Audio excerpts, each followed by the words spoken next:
Okay, this video is about on General Motors products, the PO300 code. That can drive a lot of people crazy trying to figure that nightmare out, because that means the same thing as on Ford, Lincoln models, the PO316. What those two codes mean is a misfire has been detected in the drivetrain assembly, which means it could be any of 8 injectors, any of 8 coils, any of 8 spark plugs. You know, it could be, or could even be like a vacuum leak on the right bank or the left bank, whatever that be on your particular model. So really that doesn't tell you anything. So a person's got a check engine light on in a PO300 code. You can't work off of that because it's too much guesswork. I'll tell you how to activate your computer control box or electronic control module, ECM. How to stimulate it to give you feed. This trick has always worked for me on GM, Ford, Chrysler, Plymouth, Dodge vehicles. It's very simple. Like first of all, if you get a PO300 on a GM or a PO316 on a Ford, with those engines running, take your fingertip and put on top of the plug or right up to where the plug meets the metal of each injector. If an injector's working, you're going to feel it thump on your finger. You're going to feel it thump. Or you can use a stethoscope like you buy at auto parts stores, either one. But that's the way I do it. I take and put my finger by each plug by the injector. I'll feel it thump, clicking with the engine running. If I don't, that injector's not working for whatever reason, either the plug, the electrical, or the injector itself. Okay, so see, that's going to eliminate that. Okay, next thing you do, alright, if you have the Ford coil per cylinder type assembly, while it's running, unplug one, plug it back in, then another random one on the other side, unplug it and plug it back in. Okay, and then take the vehicle and just drive it around the block. Okay, when you get back, you're going to have those 2 codes for that spark plug that you disconnected with the spark plug wire you disconnected with the engine running, or that coil connection that you disconnected while the engine was running. So you're going to have 2 codes for that, based on pulling one from the first bank and one from the second bank, opposite side of the engine. Alright, but here's what it's going to do. See, it stimulates the ECM. It's going to give you a 3rd code. And that is going to be what the PO300, the cause of the misfire in the drivetrain. So scratch off where, like, you cause those codes from disconnecting that plug wire or coil on the 2 sides of the engine before.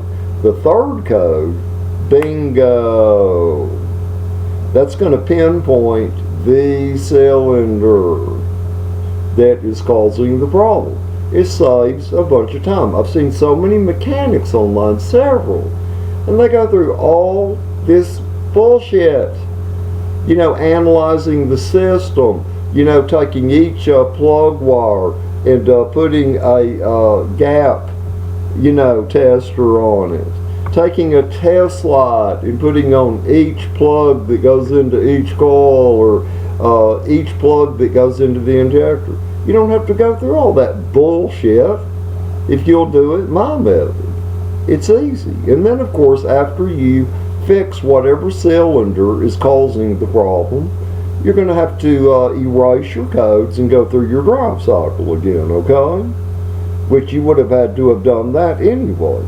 This method is very simple, people. It's easy. Listen, a lot of people are not apt. I don't get many views. Many views at all. I mean, the views I get in a year is what most repair shops would get in 10 minutes on their videos. But just because I don't have a big sign behind me, you know, that's got Lincoln Mercury or some big sign or a bunch of equipment in the background, that doesn't mean I don't know what I'm talking about, you know. And I've got other videos how to get one if they're ever stuck in park to where you can't get them out of park and you're off somewhere, or you're just you know, in your own driveway, how to remedy that. You know, just look in my list of videos. It's an easy way that you can get them into gear, you know, at least till you fix the problem or get the problem fixed. But don't ever let a mechanic tell you your fuel, if you get a PO300 or PO316, that your fuel pump needs to be changed. Not until you get him to show you, tell him, say, I need for you to show me the poundage at my fuel rails with your fuel pressure gauge. If he says he doesn't have a fuel pressure gauge, you don't want that mechanic. You don't want them. Because when one is idling, the standard poundage is between 33 and 40. You have to have at least 33, but you know, you would want to find out, you know, what poundage is required for your particular vehicle. But if it's sitting there, one guy here on the internet, he diagnosed on a Chevrolet van, a G250 I believe it was, that had the 4.8 V8 engine I believe, but anyway, that doesn't matter. He diagnosed a guy's PO300 and said, well, I'm going to have to change his fuel pump, so that resolves that. No, it doesn't resolve anything, because he never checked the fuel pressure. And here's something else that gave him away. He got his assistant with the engine running, to pull the fuel pump fuse out. You know, that engine sat there and ran for 1 full minute. Now, if that engine ran for a full minute with the fuel pump fuse pulled out of the fuse panel, it had to have plenty of fuel pressure. So I can guarantee you that vehicle did not need a fuel pump. That PO300, that was something else, I mean, going on there.